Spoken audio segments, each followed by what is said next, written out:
Okay, we started in the middle of turn 1, but we're gonna get a small little battle report thing here going. Look for the one guy.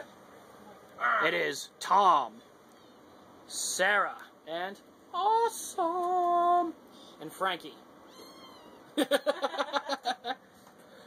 is a 3-way, 2,500-point battle between Tom's Dark Elves, my Warriors of Chaos, more notably my Shadow Legion that I've been working on. Yeah, go die.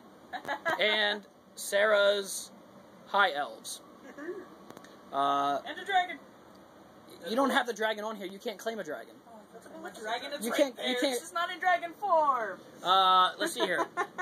Leave comments below. Dragon or no dragon? Yeah. She turns into a dragon. In any case, we've got deployment out of the way. The way we're doing it is we're playing free-for-all, so we're kind of doing all the phases together to make it a little easier. So I just finished my movement, kind of got everything out of the way.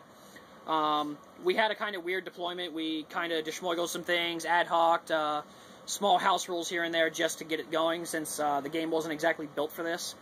But the point right now is we are to try and capture 3 control points. Control point number 1 is this little floating island thing here. If you're wondering what this terrain piece is, you can find it on eBay. I believe Halo Junkie sells it.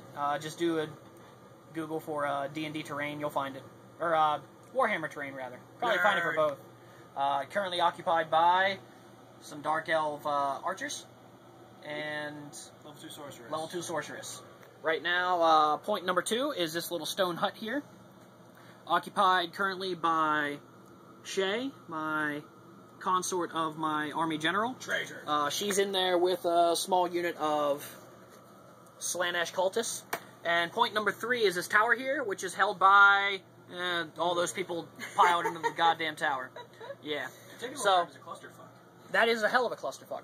So we'll get back to you at the end of turn 1, and we'll see what's going on.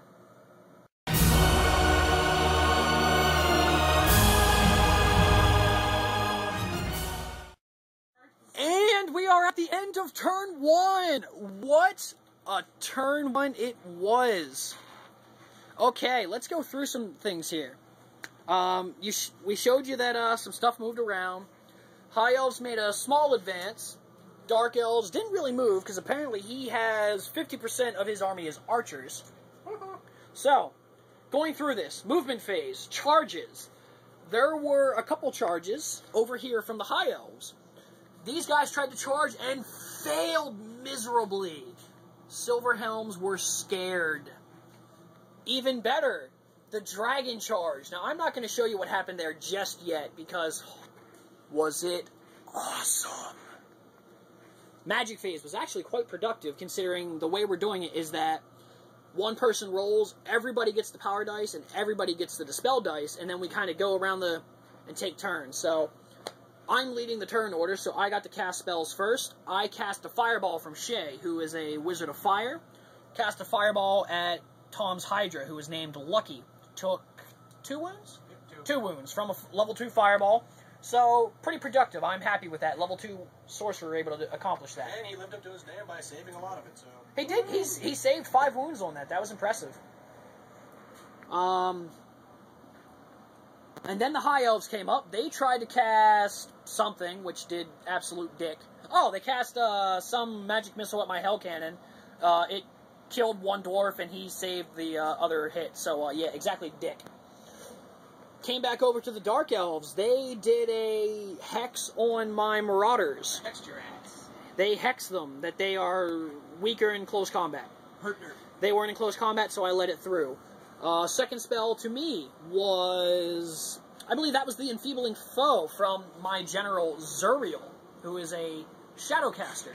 Cast it onto the Dragon and the Wizard. Again, we'll get to that later. You can probably see where this is going, though. Second spell from the Elves was Flames of the Phoenix on my Knight unit here. Being led by my awesome Centerpiece, who was just recently redone again, but awesome Centerpiece. Not the General, but a Centerpiece nonetheless. I dispelled that back into next week with like a 3-6 roll. Came back over to the Dark Elves. They tried Final transmutation. Final transmutation. Fizzled out by 1. Final transmutation, the sorceress did not get it off.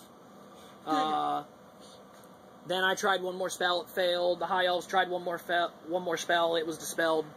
And then the dark elves did an enchantment on their executioner unit.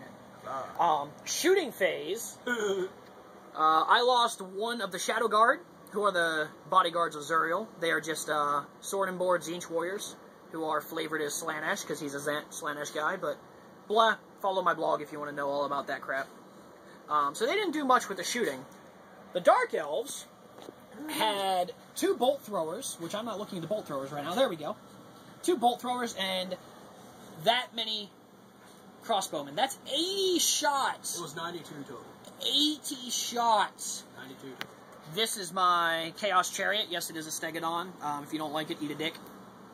And the Marauder unit is missing a couple, because they ate all 80 of those shots. I think I lost 17. Luckily, they're corn, so they don't have the option to break. So, yeah. And then we came to the close combat. Let me see your dragon. Where was that? Or the dragon was right here. Notice a distinct lack of dragon right here. Dragon charges in. Dragon is mounted with a wizard.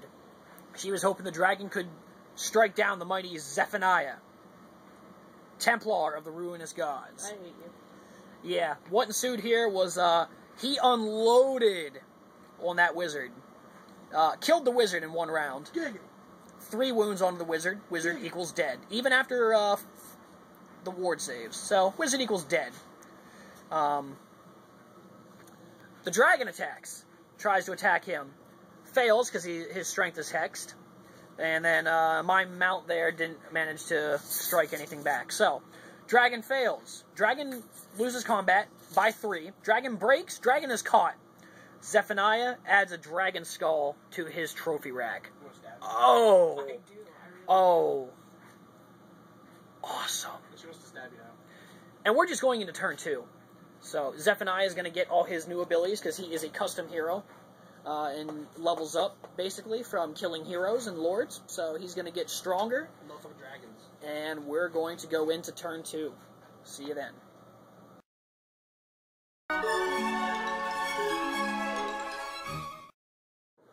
Okay, here we are at the end of turn 2, top of turn 3.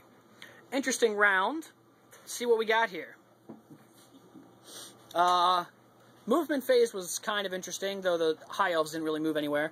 Magic phase was completely and utterly inconsequential. You're welcome!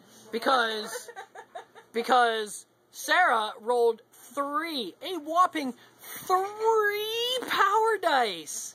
Yay! I have 3 wizards. Do you know what you can do with 3 power dice between 3 wizards? Jack and shit.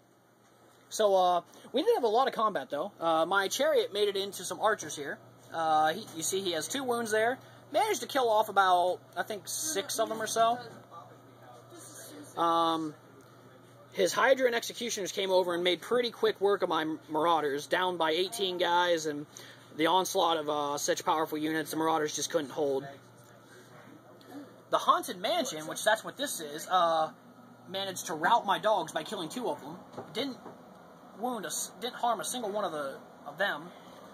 The unit in the building here from shooting took about 12 casualties. It was a pretty brutal fight there. Well, it wasn't really a fight.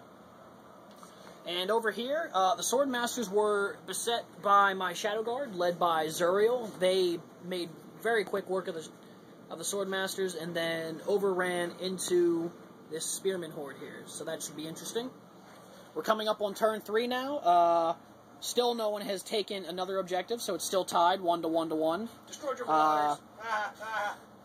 Chaos is encroaching on that one. Dark Elves are coming in on this one. So, and the Dark Elves have seemingly the Dark Elves have the strongest position, because they've got an entire third of the board to themselves, minus the chariot over here. So, right now, it looks like Dark Elves are set for right now. So we'll see what happens. Coming up on turn 3.